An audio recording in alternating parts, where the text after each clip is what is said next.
1 month 15K வாங்கணும். கண்டிப்பாக பத்தலை. ஒரு வாடகை நம்ம எடுத்தாலும் 20, 15, 18 போயிடுது. கைக்கு ஒன்றுமே இருக்க மாட்டேங்குது. எப்படி தான் சர்வே பண்ணுறதுன்னு தெரில, சமாளிப்போம். ஸோ இப்போ ஃபேமிலி மேன் தான். பேச்சுலராக இருக்கும் போதும் பத்தலை, ஃபேமிலி மேனாலையும் பத்தலை. உண்மை அதுதான். நான் வாங்குறது சுத்தமாக பத்தலை. நீங்கள் எவ்வளோ நான் சம்பளம் வாங்குறீங்க? நான் இப்போ ஒரு 1 லேக் வாங்குறேன். 1 லேக் வாங்கினாலும் பத்த முடியாத சுச்சுவேஷனில் தான் இருக்குது.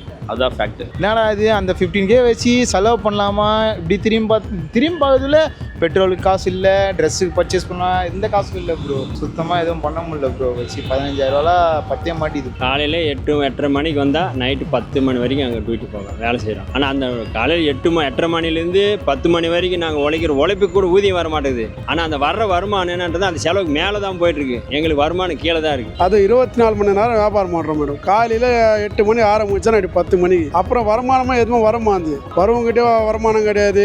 கவர்மெண்ட்டில் பணம் இருக்குதா இல்லையா எங்களுக்கு தெரியல. ஆனால் எங்கள் வாழ்வாதாரம்லாம் போய் நீ நாசனமாக போயினுக்குது. பணக்காரங்கன்றது வேஸ்ட் தான். பப்புக்கும் சினிமாக்கும் சென்ட்டு வாங்கலாம் அவங்க யூஸ் பண்ணுறாங்க. ஒரு 3000 ஒரு சென்ட்டு, ஒரு ஆட்டோவில் ஒரு 10 ரூபா எக்ஸ்ட்ரா கடன் தர முடியாதுன்றாங்க. கடன் சுமைக்கு இது வரைக்கும் எந்த அரசும் இது வரைக்கும் நடவடிக்கை எடுத்து நான் பார்த்ததில்லை. இது வரைக்கும் அரசால் நான் எந்த ஒரு பலனை எதிர்பார்த்ததில்லை. இது வரைக்கும் அரசால் நான் ஒன்றும் அனுபவிச்சதும் இல்லை. இந்த அரசாங்கம் அவங்க வயிறு நிறைஞ்சா போதும், கீழே இருக்கிற மக்கள் என்ன நிலைமையில் போனாலும் போகிறாங்கன்னு விட்டுட்டு போய்க்கிறாங்களா வழியா. அடித்தேடு மக்கள் வசதி அவங்களுக்கு கவனிக்கவே இல்லை. அவங்க பொட்டியில் மீன் தான் போகிறாங்க, கொள்ளை அடிச்சுட்டு அவங்க சேர்த்துட்டு தான் போகிறாங்க, டெண்டரு கான்ட்ராக்ட் விட்டு அப்படி தான் போகிறாங்க வழியா. மக்களுக்கு அந்த விலைவாசியை கட்டுப்படுத்தலாம், அந்த விலைவாசி உற்பத்தியான பொருளுக்கு நல்ல விலையை கொடுப்போம், அந்த மக்களுக்கு போய் சேர வேண்டியது நல்ல மலிவான விலைக்கு கிடைக்கட்டும், அவங்க நல்லா இருக்கணும், அதெல்லாம் கிடையாது. ப்ரைவேட்டேஷன்ஸில் வாங்கக்கூடிய சேலரிலாம் வந்து ரெகுலேஷன் பண்ணணும். ஏன்னா சும்மா ஏதோ எல்லா ரூல்ஸில் தான் போட்டு வச்சிருக்கு. ஆனால் அப்படிலாம் கிடையாது. அவன் எடுக்கிறப்பவே வந்து என்ன பார்கிங் எப்படி பண்ணுறான். அவன் வந்து 12,000 ரூபாய்க்கு வேலை செய்ய ரெடியாக இருக்கான், நீ 10,000 ரூபாய்க்கு வேலை செய்ய ரெடியாக இருக்கியா, அப்படி தான் கேட்குறது. நான் ஒரு நாளைக்கு எவ்வளோ சம்பாதிக்கிறீங்க? அது வந்து இந்த சென்னையில் அதை வச்சுட்டு வாழ்றதுக்கு உங்களுக்கு கரெக்டாக இருக்கா? சம்பளம் 10 தான். சென்னையில் வந்து பார்த்தீங்கன்னா இப்போதைக்கு ஒரு நாளைக்கு 2,000 ரூபா சம்பாரிச்சா தான் சென்னையில் வாழ முடியும் நான் நினைக்கிறேன். இப்போதைக்கு சென்னையில் போதுமானது இல்லை மேடம். அதாவது பஸ் ஸ்டாண்டு, பூக்கடை பஸ் ஸ்டாண்டு என்றைக்கு மூடினாங்களோ அன்றைக்கி வாழ்வாதாரம் வருமானம் எல்லாமே போயிடுச்சு. ஒரு நாளைக்கு 2000 சம்பாதிப்போமா, அது எனக்கு போதுமானது தான். இருந்தாலும் கஷ்டம் இருக்குதான், இன்னும் எக்ஸ்ட்ரா சம்பாதிக்கணுன்ட்டு. ஆனால் ஒரு நாளைக்கு 2000 ரூபாய் வரதே பெரிய விஷயம். ஆனால் வருமானம் ஒரு நாளைக்கு கிடைக்கும், ஒரு நாளைக்கு கிடைக்காது. ஒரு 500 கிடைக்கும், 700 கிடைக்கும், அவ்வளோதான். அது நிரந்தரமான வருமானமும் கிடையாது. வரவுக்கு மேலே தான் செலவு இருக்குது. ஆனால் செலவுக்கு மேலே ஒரு நாளைக்கு 300 ரூபாய் வருமா. நான் வந்து பசங்க எனக்கு 4 பசங்களுக்கு ஆளுக்கு 50 ரூபாய் கொடுத்துருவேன். அதில் வந்து ஒருத்தனுக்கு வந்து கால் ரொம்ப முடியாதவன், நரம்பு எடுத்துட்டோம். அதனால் அவனால் வேலை ஓடி ஆடி மாடியெல்லாம் ஏற முடியாது. 400 ரூபாய் 500 ரூபாய் வரும், பரவாயில்ல, போய் நேரம் அப்படியே. 1 மந்த்து 15K வாங்கணும். 15K வாங்குங்க. 10 தான் உங்களுக்கு? கண்டிப்பாக பத்தலை. ஒரு வாடகை நம்ம எடுத்தாலும் 20, 15, 18 போயிடுது. கைக்கு ஒன்றுமே இருக்க மாட்டேங்குது. எப்படி தான் சர்வே பண்ணுறதுன்னு தெரில, சமாளிப்போம். டஃப் தான். ஆனால் லிவிங் காஸ்ட் வந்து சென்னையில் கொஞ்சம் அதிகம் தான் கம்பேர்ட் டு நம்ம தமிழ்நாட்டில். ஆனால் இந்தியாவோட கம்பேர் பண்ணும்போது சென்னை வந்து ஓரளவுக்கு பெஸ்ட் தான். ஆனால் நம்ம வாங்குற சம்பளம் 10 தான்ன்ற கொஸ்டின் வந்து டவுட் தான். 10 ஆக்சுவலாக சொல்லணும் அதுதான். நான் 35,000 கிட்ட சம்பாதிக்கிறேன், பட் எனக்கு அது பத்தலை. சேலரி வந்து ஏதோ கொடுக்குறாங்க பாஸ், பட் அது வந்து கரெக்டாக இருக்கான்னா இல்லைன்றதான் உண்மை. பிகாஸ் நான் வந்து சென்னை கிடையாது, வெளியூர்லேருந்து வந்திருக்கேன். ஸோ இப்போ ஃபேமிலி மேன் தான். பேச்சுலராக இருக்கும் போதும் பத்தலை, ஃபேமிலி மேனாலையும் பத்தலை. உண்மை அதுதான். எங்கள் அப்ராக்சிமேட்டாக 1 லேக் சேலரி இருக்குது. ஸோ அது வந்து போதுமானது தான் எனக்கு. ஒன்றும் பிரச்சனை இல்லை. பேசிக் நீட்ஸ் எல்லாமே ரொம்ப அதிகமாக இருக்குது. அதுவும் இன்ஃப்ளேஷன் ரேட்டும் ரொம்ப அதிகமாகிறதுனால காஸ்ட் ஆஃப் லிவிங் சென்னையில் கொஞ்சம் டஃப்பாக தான் இருக்குது. நான் வாங்குறது சுத்தமாக பத்தலை. நீங்கள் எவ்வளோ நான் சம்பளம் வாங்குறீங்க? நான் இப்போ ஒரு 1 லேக் வாங்குறேன். 1 லேக் வாங்கினாலும் பத்த முடியாத சுச்சுவேஷனில் தான் இருக்குது. அதுதான் ஃபேக்ட்டு. மாதம் பார்த்தீங்கன்னா 15K தான் ப்ரோ வருது. 15K வச்சு சமாளிக்க முடியல. நான் வந்து எப்படின்னா இப்போ தான் ஜாயின் பண்ணியிருக்கேன். ஜாயின் பண்ணி எனக்கு ஒரு மாதம் சேலரி வந்துச்சு. வந்த உடனே பார்த்தீங்கன்னா வீட்டில் பிளாஸ்ட்டு. என்னடா இது அந்த 15K வச்சு செலவு பண்ணலாமா, இப்படி திரும்பி பார்க்கறதுல பெட்ரோலுக்கு காசு இல்லை, ட்ரெஸ்ஸுக்கு பர்ச்சேஸ் பண்ணலாம், எந்த காசும் இல்லை ப்ரோ. சுத்தமாக எதுவும் பண்ண முடியல ப்ரோ. வச்சு 15,000 பத்தே மாட்டிது. உங்களுக்கு எவ்வளோ சேலரி கொடுத்தா நீங்கள் கரெக்டாக இருப்பீங்க? 10 கரெக்டாக இருக்கும். ஒரு 40, 50 எதிர்பார்க்குறேன். இப்போ 50 கொடுத்தீங்கன்னா வீட்டில் ஒரு 20 கொடுத்துட்டு மீதி நம்ம எதனாமோ பர்ச்சேஸ் பண்ணிக்கலாம், ட்ரெஸ் நம்ம அந்த மாதிரி இது பண்ணிக்கலாம். கடன் இஎம்ஐ அந்த மாதிரி எதனா இருக்கா? கடனுன்னா நான் ஃபோனில் இஎம்ஐ வாங்கியிருக்கேன் ப்ரோ. ஃபோனு மாதம் அது கட்டணும், ஒரு 3000 கட்டணும். அது திரும்பி பார்க்கறதுக்குள்ளே வந்துடுது. அது கட்டுறது சமாளிச்சுட்டு போகிறதுக்குள்ளே கட்டுறதுக்குள்ளே இதுவாகிடுது ப்ரோ. ஏழைங்களுக்கு 2,000 ரூபா போதுமான ஒரு அன்னன்னைக்கு உண்டான ரொட்டேஷன் இருந்தால் தான் அந்த குடும்பத்தையும் அவங்க சமாளிக்க முடியும். இப்போ பாருங்கள், பால் விலை, ரெண்டாவது வந்து இப்போ சிலிண்டர் எல்லாம் ஏறி போச்சு. அங்கே போர் நடக்குதுன்னாங்க. சிலிண்டர் விலை, கேஸ் விலை எல்லாமே ஏறி போச்சு. ஒருத்தர் ஆட்டோ ஓட்டுறனா கூட அந்த கேஸ் சிலிண்டர் விலைலாம் ஏறி போச்சு. காய்கறி விலை எல்லாம் ஏறி போச்சு.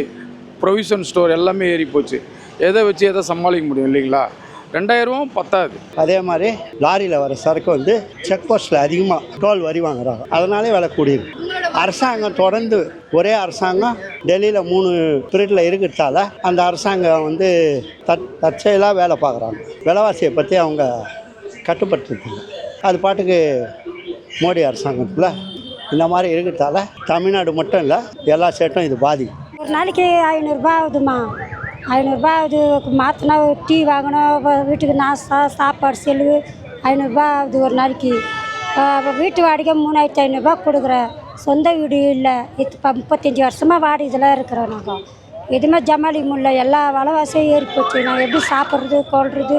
இன்றைக்கி அவன் கடத்தொலைதெல்லாம் வாழ்ந்துருக்கிறானுங்க. கடத்தால் வாழ்ந்துருக்கிறாங்க. வருமானம் இல்லாத ரொம்ப தவிச்சுருக்கிறாங்க. என்னைக்கு பஸ் ஸ்டாண்டை மூடினாங்களோ ஜனங்க வராத, எங்கள் வியாபாரம் பாதிக்கப்பட்டு, எங்கள் பொருளுக்கு பாதிக்கப்பட்டு, மராநாள் எத்தனை கீழே கொட்டுற அளவுக்கு பாதிக்கப்பட்டு. ஆனால் அரசாங்கம் அதால் என்ன கொடுக்க போகுது, என்ன செய்ய போகுது ஒன்றும் புரியல. ஆனால் நாங்கள் ரொம்ப அவஸ்தைப்படுறோம் ஆயிட்டுன்னு. அது சம்பாதிக்கிது காலைல ஏற்றாலும் நைட்டு வரைக்கும் சம்பாதிக்கணும், ஈவினிங் ஏற்றாலும் நைட்டு வரைக்கும் காலைல வரைக்கும் சம்பாதிக்கணும். அதனால் வந்து போதுமானது இல்லை தான். இருந்தாலும் அதை வச்சு நான் சமாளிக்கிறேன். காத்தாலேருந்து நைட்டு வரையும் வெயிலில் கஷ்டப்பட்டான். ஒரு 700 சம்பளம் தருவாங்க. அதோட அவ்வளோதான். காத்தால 10 மணி வந்தால் நைட்டு 10 மணி 12 மணி நேரம் செய்வோம். லோன் வாங்கி 35,000 லோனு. அது மாதமான 1700 கட்டணும். தேவைகள் அதிகமாக இருக்கிற பட்சத்தில் வந்து அதை எப்படி சமாளிக்கிறீங்க? தேவைகள் பற்றி சமாளிக்கணும்னாக்கா ஒரு நாளைக்கு காலையில் கூட சாப்பிடாம இருப்பேன், மத்தியானம் சாப்பிடுவேன், நைட்டு சாப்பிடுவேன், அவ்வளோதான். வருமானம் இப்போன்னு கிடையாது, எப்போயுமே வருமானம் பத்தாது. ஏன்னாக்கா விலைவாசிலாம் கொஞ்சம் அதிகமாக இருக்குது. நீங்கள் 100 ரூபா சம்பாதிச்சோம்னாக்கா 150 ரூபா செலவாகும். அந்த 500 ஒரு நாளைக்கு சம்பாதிச்சோம்னாக்கா 600 செலவாகும். விலைவாசி பற்றி யாரும் கட்டுப்படுத்த முடியாது, கம்மியும் பண்ண முடியாது. ஏன்னாக்கா இப்போ நடக்கிற காலகட்டம் அப்படி தான் இருக்குது. புரியல, எப்போயுமே அப்படி தான் இருக்குது. விலைவாசிலாம் ரொம்ப ஓவராக தான் இருக்குது. அந்த காலத்தில் நாங்கள் 100 ரூபா வச்சாக்கா குடும்பத்தை பண்ணிவிடுவோம். காலையில் டிஃபன்லேருந்து மத்தியானம் சாப்பாடுலேருந்து நைட்டு சாப்பாடுலேருந்து எல்லாமே 100 ரூபா செலவாகும். இப்போ ஒரு நாளைக்கு குடும்பத்தில் 1000 ரூபா செலவாகும். 1000 ரூபா பால் வாங்குற செலவு, அந்த செலவு எல்லா செலவும் சேர்த்தாக்கா ஒரு நாளைக்கு 1000 ரூபா ஆகும். இதில் வீட்டு வாடகை எடுத்து வைக்கணும், கரண்ட் பில் எடுத்து வைக்கணும், வரவங்க போகிறவங்களுக்கு எடுத்து வைக்கணும். எவ்வளோ சம்பாதிச்சாலும் பத்தாது. நாளைக்கு 1000 ரூபா 1500 இருந்தால் தான் சென்னையில் கட்டுப்படுத்த முடியும். இப்போ 800 900 இருந்தால் முன்னுக்கு வர முடியாது. விற்கிற விலைவாசி ஜனங்கள்லாம் பாவம் ரொம்ப கஷ்டப்படுறாங்க. முன்ன மாதிரி இல்லை, எல்லா விலைவாசியும் ஏறி போச்சு. குடும்பம் நடத்துறதுக்கு ரொம்ப கஷ்டமாக இருக்குது. வீட்டில் ஒரு நாளைக்கு 1000 ரூபா கொடுத்தா கூட பத்த மாட்டேங்குது. கேஸ் விலை ஏறி போச்சு. மாம்பழம் கிம்பழம் எந்த பொருள் வாங்கினாலும் எல்லாம் விலை ஏறி போச்சு. இப்போ ஒன்றும் பண்ண முடியல. இப்போ இருக்கிற சூழ்நிலைக்கு கூலி தொழிலாளியும் ஒரு 10 ரூபாய் எக்ஸ்ட்ரா சம்பாதிச்சா தான் அவனால் முன்னுக்கு வர முடியும். காலையில் 8-8:30 மணிக்கு வந்தால் நைட்டு 10 மணி வரைக்கும் அங்கே டியூட்டி போவோம், வேலை செய்கிறோம். ஆனால் அந்த காலையில் 8:30 மணிலேருந்து 10 மணி வரைக்கும் நாங்கள் உழைக்கிற உழைப்புக்கு கூட ஊதியம் வர மாட்டேங்குது. ஆனால் அந்த வர்ற வருமானம் என்னன்றது அந்த செலவுக்கு மேலே தான் போயிட்டுருக்கு. எங்களுக்கு வருமானம் கீழே தான் இருக்குது. அதனால் வாழ்வாதாரமே பாதிச்சுக்கிட்டு அந்த வாழ்வாதாரத்தை கொஞ்சம் கொஞ்சமாக கட்டுப்படுத்த முடியாமல் தான் ஓடிட்டு இருக்குது சென்னையில். சாதாரணமாக ஒரு வீடு வந்து ஒரு பேச்சுலராக போய் வீடு ஒரு சின்ன ரூம் எடுத்தால் கூட 10,000 கம்மி இல்லை. அவருக்கு வர வருமானத்தை 10,000 கொடுத்து தங்குற அளவுக்கு வசதி கிடையாது. சாலையோர கடையில் வியாபாரம் பண்ணுற வருவாய்க்கெல்லாம் வந்து ஒரு கவர்மெண்ட் அரசாங்கம் பார்த்து ஒரு ஹவுசிங் போர்டு கொடுத்தாங்கன்னா நல்லாயிருக்கும். ஆனால் அதுக்கு அந்த ஹவுசிங் போர்டு கட்டுறாங்களே வழியே பண்டு ஒதுக்கி அந்த ஹவுசிங் போர்டு கட்சிக்காரங்களே பங்கு போட்டுக்கிறாங்க. ஏழைகளுங்க அதாவது ஒன்று ஆதார் அந்த அட்ரஸ் இல்லை, உங்களுக்கு ரேஷன் கார்டு இல்லை, இந்த மாதிரி உங்களுக்கு ஏதாச்சும் ஒரு காரணம் காட்டி தட்டி கழிச்சிடுறாங்க. இந்த ரோட்டில் வாழ்வாதாரம் வாழ்ந்துட்டு இருக்கிற வியாபாரிகளுக்கும் அந்த ரோட்டில் இருக்கிறவங்களுக்கும் முழுமையான அட்ரஸ் எடுத்து போனால் அதுக்கு ஏதாச்சும் ஒரு காரணம் காட்டி கட்சிக்காரங்க உள்ள நுழைந்து அதிகாரிகளை கையில் போட்டுக்கிட்டு இந்த மாதிரிலாம் நடந்திருக்கு. காலையிலேருந்து சாயந்தரம் நைட்டு 10 மணி வரைக்கும் இங்கே தான் இருப்பேன். சுற்றி 1-2 போடுறாங்களோ அந்த அட்டைங்கள்லாம் பொறிக்க அந்த ஒரு இடத்துல வச்சு கும்பலாக கட்டி 10 ரூபா 9 ரூபா கிலோ கணக்கில் தான் போடுவேன். அதில் ஒருத்தர் கையில் நான் கை மாற்றா என் பொண்ணு ஒன்றுக்கு உடம்பு சரியில்லைன்னு ஒரு கை மாற்றா ஒரு 50,000 வாங்கினேன். அது என்னால் கொடுக்க முடியல. என் பையனுக்கும் அடிபட்டுச்சு. அந்த கடங்காரு இன்றைக்கி வீட்டாண்ட வந்து கேட்குறாங்க. நாங்கள் ரோட்டு மேலே தான் இருக்கிறோம். முக ஸ்டான்லி எல்லாருக்குமே வீடு கொடுத்தாருங்க. எல்லாருக்குமே வீடு கொடுத்தாரு. ஸ்டான்லி நகரில் ஸ்டான்லி எதிர்க்கு ஹவுசிங் போடல. நாங்களும் அதே தெருவில் தான் 50 வருஷமாக இருக்கிறோம். நேற்று வாங்கின ரேஷன் கார்டுக்கெல்லாம் வீடு கொடுத்தாரு. நாங்கள் இப்படி போய்க்க வந்துடுறோம். அவர் வர்ற நேரத்துக்கு எங்களால் போக முடியல. போய் எல்லாருக்கும் ஒரு 20 பேருக்கு வீடு கொடுத்தாரு, மற்றவங்களுக்கு கொடுக்கல. அதனால் நாங்கள் கேட்குறதுக்கு அங்கே போனோம். நாயை வெளியே போங்க என்ன தேங்காயா மாங்காயா அள்ளி உங்கள் கையில் கொடுக்கோ போ வேலையான்ட்டாரு. எங்கள் இடத்துல வந்து இபி ஆஃபீஸ் கட்டுறாங்க, கட்டி முடிச்சிட்டாங்க. இப்போ மெட்ரோ கட்டுறாங்க. ஒரு 3 லட்ச ரூபா இருக்குது கடன். இந்த வண்டி டியூ கட்டணும், மாதம் 10,000 ரூபா டியூ கட்டணும், வீட்டு வாடகை மாதம் 10,000 ரூபா கட்டணும், வேறு என்ன வீட்டு செலவு எல்லாமே அப்படி இப்படின்னு போகும். அவ்வளோதான். அன்றைக்கி சம்பாதிக்கிறது அன்றைக்கி சரி கரெக்டாக இருக்கும். மாதம் 20 அவ்வளோதான், 20 தான் வருது. அதிலே குழந்தைக்கு ஃபீஸு, ஸ்கூல் படிக்கிறாங்க, ஃபீஸு அது இது சாப்பாடு, ஒய்ஃப் வேறு படிக்க வைக்கிறேன் அப்படின்னு ஃபீஸ் அப்படியே போயிடுது. சேவிங்ஸே இருக்க மாட்டேங்குது. பத்தலன்றீங்க, அப்புறம் என்ன சமாளிக்கிறீங்க? வீட்டில் எல்லாம் கடன் வாங்கி என்கிட்ட கடன் வாங்கி ஓட்டிக்கிட்டே இருக்குது. அதை கடன் அடிக்க இன்னொரு கடன் வாங்கி அப்படியே போயிட்டே தான் இருக்குது. ஸோ அதனால் ரொம்ப கஷ்டம்தான், பத்தாது. இன்னும் வருங்கால ஜென்ரேஷனில் ஏதாச்சும் பண்ணணும். இந்த மாதிரி இருக்குது. நான் வாய்ஸஸ் நான் போயிட்டுருக்கேன். வீடு ஓனர்ஸ் தான், பட் இஎம்ஐலாம் போயிட்டுருக்கு. ஸோ அதெல்லாம் இருக்கிறதுனால ரொம்ப கஷ்டமாக தான் போயிட்டுருக்கு. கஷ்டம் சென்ஸ் பத்தலன்னு தான் சொல்லணும். லைக் நம்மளுக்கு நிறைய விஷயம் இருக்குது, ஆனால் அதெல்லாம் பண்ண முடியல. நம்ம கமிட்மெண்ட்ஸ்குள்ளே இருக்காமல் தான் இருக்குது. ஸோ சென்னையில் நம்ம சேலரிக்கு இருக்கிறது கொஞ்சம் கஷ்டம் தான். சொந்த வீடு தான், பட் எனக்கு டெய்லி எக்ஸ்பென்சஸ் கொஞ்சம் அதிகமாக இருக்குது. ஆஃபீஸ்லேருந்து வீட்டுக்கு வர்றது, அது இல்லாமல் நிறைய கமிட்மெண்ட்ஸ் இருக்குது. ஸோ 35,000 வச்சு பத்தலை, சர்வை பண்ண முடியல. பத்தலைன்னா அதை சமாளிக்கிறதுக்காக என்ன பண்ணுவீங்க? மந்த் எண்ட்லாம் ரொம்ப டைட்டாக போகும். ஆமாம், அதுக்குலாம் என்ன பண்ணுவீங்க? கொஞ்சம் எக்ஸ்பென்சஸ் கம்மி பண்ணிப்பேன். அப்பா கொஞ்சம் ஒர்க் பண்ணனால அப்படியே சமாளிச்சிட்ருக்கேன். எல்லாத்தையும் எடுத்து பார்த்தீங்கன்னா அடுத்து மாத கடைசியில் ஒரு 25 தேதி ஆச்சு அப்படின்னா எவன் கிடைப்பான், அடுத்து ஒரு 10,000 வாங்கலாம் கடனா, அப்படி தான் ஓடிட்டுருக்கு. உண்மை அதுதான். ஸோ எல்லாருமே வந்து ஒரு எப்படி சொல்கிறது, சும்மா ஒரு மோகத்துக்காக அங்கேருந்து ஊர்லேருந்து கிளம்பி வந்துடுறோம். சிட்டிக்கு வந்து எவ்வளோ சம்பாதிக்கணும், வாங்குகிற 15,000 சம்பளம், அது பெருமையாக சொல்லிக்கிட்டு திரியிட வேண்டியதான். அதான் போயிட்டுருக்கு. அவ்வளோதான். உண்மையை கேட்கணுன்னா பத்தலை. விலைவாசி தான் ஏறிட்டு போகுது, மித்தபடி வேறு ஒன்றும் இல்லை. இருக்கிற வர காசு வந்துட்டு தான் இருக்குது. 500 ரூபா சம்பளம் டெய்லியும் கொடுக்கலாம், அந்த சம்பளம் தான் வந்துருக்குது. மித்தபடி விலைவாசி ஏறிட்டு போகிற வழிய சம்பள காசு எதுவும் யாருமே தெரியல. இருக்கிறது அப்படி தான் இருக்குது. விலைவாசி மட்டும்தான் ஏறிட்டே போகுது. மித்தபடி மக்களுக்கு எதுவும் ஒன்றும் பயன்படுறமே ஒன்றும் தெரியல. மேக்ஸிமம் நான் சொல்கிற மினிமம் 2,000 ஒரு குடும்பத்துக்கு ஒரு நாளைக்கு இருந்தால் தான் மாதத்துக்கு 60,000 ரூபா. அந்த 60,000 வச்சு ஸ்கூலில் அவங்க டியூஷன் ஃபீஸு, மற்றபடி இந்த கரண்ட்டு பில்லு, வீட்டு வாடகை, இதெல்லாம் அவங்க ரொட்டேட் பண்ண முடியும். இது வந்து சாத்தியமில்லான்னு எனக்கு தெரியல. எங்களுக்கு 2,000 சம்பாரிச்ச விட பத்தாதுப்பா. இதுதான் உண்மை, நிஜம். தமிழ்நாட்டில் டீனரில் 2,000 வந்து போதுமான வருமானம் கிடையாது. ஆனால் மிடில் கிளாஸ் அது மீறி எப்படி சம்பாதிக்க முடியும்? இப்போ ஒரு நாளைக்கு ஒரு டிரைவர் தொழிலுக்கு எவ்வளோ கொடுப்பாங்க? 1,000 ரூபா, 1,200 சம்பளம் அன்னன்னைக்கு போகிறது. சரிங்களா? இப்போ 3 ஹவர் 4 ஹவருக்கு போகிறவங்களுக்குலாம் பார்த்தீங்கன்னா அவர் கணக்கு தான் கொடுப்பாங்க. உடனே யாரும் கொடுக்க மாட்டாங்க. அந்த 1 ஹவருக்கு கஷ்டப்பட்டால் அந்த 1 ஹவர் சம்பளத்தை கொடுப்பாங்களே கண்டி யாரும் அனாவசியமாக அவர் கொடுக்க மாட்டாங்க. அதில் பணத்தோட கஷ்டம் ரொம்ப மெட்ராஸ் சிட்டியை பொறுத்தவரைக்கும் இல்லை, ஹோல் தமிழ்நாடே கஷ்டமாக தான் இருக்குது. அது 24 மணி நேரம் வியாபாரம் பண்ணுறோம் மேடம். காலையில் 8 மணி ஆரம்பிச்சா நைட்டு 10 மணிக்கு. அப்புறம் வருமானமாக எதுவும் வரமாந்து, வரவங்ககிட்டே வருமானம் கிடையாது. கவர்மெண்ட்டில் பணம் இருக்குதா இல்லையா எங்களுக்கே தெரில. ஆனால் எங்கள் வாழ்வாதாரம்லாம் போய் நீ நாசனமாக போயினுக்குது. அரசுலாம் நம்மளுக்கு உதவி பண்ண மாட்டாங்க. உண்மையில சொல்லிட்டா கடவுளோட நம்ம தான் வந்து கடவுள். நம்ம சம்பாரிச்சா மட்டும் தான் நம்ம சாப்பிட முடியும். இப்போ விஜய் வந்துட்டார், அவர் வந்து நம்ம ஒரு 1 லட்ச ரூபா கேட்குறேன், அவர் கொடுக்க முடியாது. சரிங்களா? நம்ம சம்பாரிச்சா மட்டும் தான் நம்ம சாப்பிட முடியும். வேறு யாரும் நம்மளுக்கு வந்து உதவி பண்ண முடியாதுமா. இப்போது நான் ஆட்டோவில் வரேன், ஒரு பணக்காரங்க வராங்க, ஒரு 10 ரூபா எக்ஸ்ட்ரா கேட்டால் ஐயோ 10 ரூபா எக்ஸ்ட்ரா தர முடியாதுன்றாங்க. இது ஏழைங்களை கேளுங்களேன், ஒரு 20 ரூபா கூட எக்ஸ்ட்ரா தருவாங்க. பணக்காரங்களை மத்தியில் 20 ரூபா கொடுக்குறதுக்கு இது பண்ணுறாங்க. சாதாரண மக்கள் வந்து ஒரு 100 ரூபா கூட கொடுத்துட்டு போகிறாங்க. ஆனால் பணக்காரன் வேஸ்ட்டு. நான் எப்படி சொல்லுறதுன்னா மிடில் கிளாஸ்ன்றோம்ல, அவங்க மட்டும்தான் உதவி செய்கிறாங்க. பணக்காரங்கன்றது வேஸ்ட்டு தான். பப்புக்கும் சினிமாவுக்கும் சென்ட்டு வாங்கலாம் அவங்க யூஸ் பண்ணுறாங்க. ஒரு 3,000 ஒரு சென்ட்டு அது யூஸ் பண்ணிடுறாங்க. ஒரு ஆட்டோவில் ஒரு 10 ரூபா எக்ஸ்ட்ரா கேட்டால் தர முடியாதுன்றாங்க. கடன் ஒரு 3 லட்சம் 3.5 லட்சத்துக்கிட்ட கடன் இருக்குது. அது கொஞ்சம் கொஞ்சமாக சிறு அடிக்கணும். பேங்க்கில் வாங்கினோம்னா அது வட்டி ஆகி போகுது. ஒரு மாதம் கட்டலாம், அதுக்கு திருப்பி இன்னொரு மாதத்துக்கு வட்டி சேர்த்துறாங்க. இந்த பஜாஜ் கம்பெனி ஃபைனான்ஸில் வாங்கினோம்னா அதுக்கு டபுளாக வட்டி போட்டுறாங்க. ஒரு வட்டி கட்டலைன்னா இந்த வாரம் டெய்லி தண்டல்காரங்கிட்ட வாங்கினோம்னா ஒரு நாள் இல்லைனாலும் ஒரு நாள் அவங்க அட்ஜஸ்ட் பண்ணிக்கிறாங்க.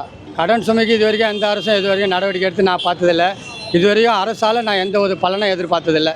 இது வரைக்கும் அரசால் நான் ஒன்றும் அனுபவித்ததும் இல்லை. வயசு எனக்கு 52 ஆகுது. என் பேர் செல்வராஜ். அரசாங்கத்துலேருந்து இது வரைக்கும் நான் ஒன்றுமே அனுபவிச்சதில்லை. சம்பாதிக்க முடியாமல் தான் இருக்குமா நீ சென்னையிலலாம். இன்றைக்கெல்லாம் வேறு வழி இல்லையே. இன்றைக்கி வந்து 100 ரூபாய்க்கு சாப்பிடலான்னு நினச்சா 50 ரூபாய்க்கே குறைச்சி தான் சாப்பிட்டு போன சூழ்நிலையை கட்டுப்படுத்தின்னு வச்சுருக்காங்க. அந்த மாதிரி விலைவாசி உயர்ந்து போய் நிற்கிது. அந்த விலைவாசிக்கு உயர்ந்து போனதுக்கு காரணம் அரசாங்கம் தான். அந்த அரசாங்கம் அவங்க வயிறு நிறைஞ்சால் போதும், கீழே இருக்கிற மக்கள் என்ன நிலைமையில் போனாலும் பரவாயில்லன்னு விட்டுட்டு போய்க்கிறாங்களா வழியா. அடித்தேடு மக்கள் வசதி அவங்களுக்கு கவனிக்கவே இல்லை. அவங்க பொட்டி ரம்மிக்கு தான் போகிறாங்க, கொள்ளை அடிச்சுட்டு அவங்க சேர்த்துட்டு தான் போகிறாங்க, டெண்டரு கான்ட்ராக்ட் விட்டு அப்படி தான் போகிறாங்களா வழியா. மக்களுக்கு அந்த விலைவாசியை கட்டுப்படுத்தலாம், அந்த விலைவாசி உற்பத்தியான பொருளுக்கு நல்ல விலையை கொடுப்போம், அந்த மக்களுக்கு போய் சேர வேண்டியது நல்ல மலிவான விலைக்கு கிடைக்கட்டும், அவங்க நல்லா இருக்கணும்னு கிடையாது. அதுக்கு ஒரு வரி அவங்க டெண்டரு கான்ட்ராக்டு இதுதான் நடந்திருக்கு.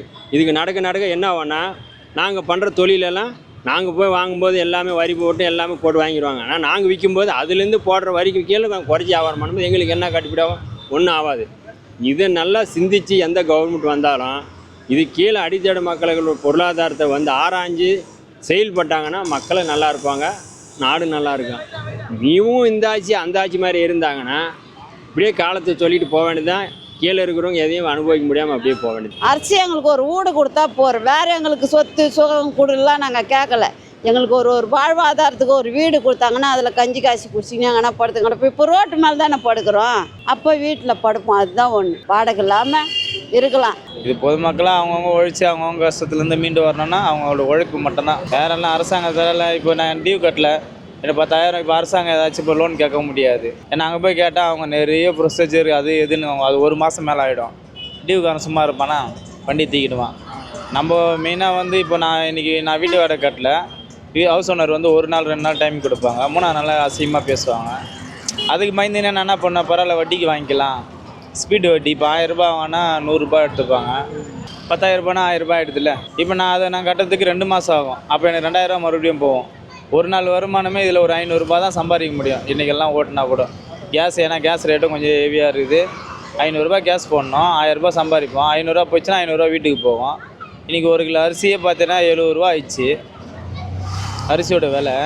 நான் கம்பல்சரி இப்போ நான் ஒரு மூட்டை எடுக்கணும்னா 1500 ரூபா வைக்கணும். அப்போ நான் 500 ரூபா வச்சுன்னா 3 நாள் ஓட்டணும், மறுபடியும் நான் வட்டி காசு கட்டணும். நிறைய இப்படியே தான் போகும், புரியுதா. நான் மூட்டை வாங்குறதுக்கு ரொம்ப திண்டாட்டமாகிடும். எனக்கு தெரிஞ்சு வந்து ஒரு சென்னைக்குள்ளே ஒரு சர்வைவல் பண்ணோம் அப்படின்னா ஒரு 80,000 ரூபா வாங்கணும் அப்படின்னா ஒரு ஃபேமிலி மேன் வந்து ரொம்ப ஆடம்பரமாக இல்லைனாலும் ஓரளவுக்கு மாடரேட்டாக ரன் பண்ணுற முடியும். அதுக்கு கீழே இருக்கும்போது வந்து ரொம்ப சேலஞ்சிங் தான்.